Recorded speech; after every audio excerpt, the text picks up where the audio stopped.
Let's begin with the topic of what is economic growth. It basically means that we have a greater ability to produce goods and services that we value. Of course, the mainstream economists are all tied up in statistics. They talk about the consumer-driven economy, when actually you have to produce before you can consume. Economic growth means that our standard of living has improved. Our standard of living. What's the standard living for Americans, for example? Well, we have houses with plumbing and cars and TV sets and computers and iPhones and all sorts of clothes and all sorts of appliances.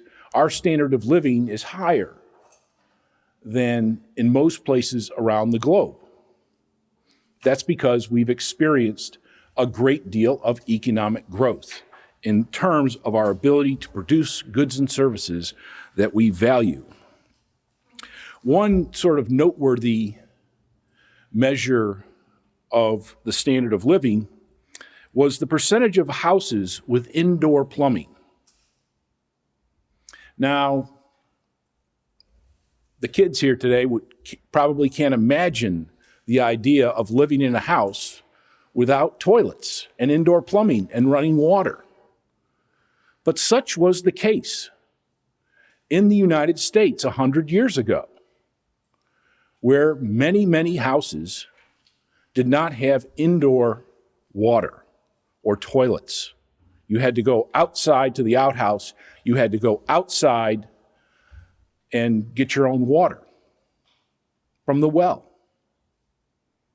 Okay, so that's sort of a slap in the face about what's happened in terms of economic growth. I just heard of a person recently that was talking about when they grew up in Columbus, Georgia, and they had to install the water because there was no running water in their house. Importantly, it does not necessarily mean that government statistics are accurate measures of our standard of living. Gross domestic product, for example. You've probably heard of GDP. Well, you can't rely just on GDP as a measure of your standard of living.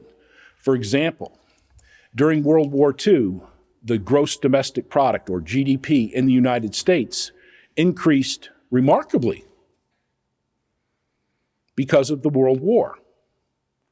Unemployment shrank to almost zero because we sent millions of people overseas to fight the war and very often were hurt or killed. But if you looked at what people were consuming in America during World War II, they were just as bad off as during the Great Depression in terms of food, clothing, transportation, so on and so forth. So don't be fooled by GDP. Anybody can make GDP grow. The Congress of the United States could pass a law tomorrow that says we're going to offer 1 million jobs paying $100,000 a year to dig ditches. That would make GDP go up by billions and billions and billions of dollars. And they could pass a law the next day that said we're going to hire 1 million people at $100,000 to fill in all those little holes that the other 1 million people were digging.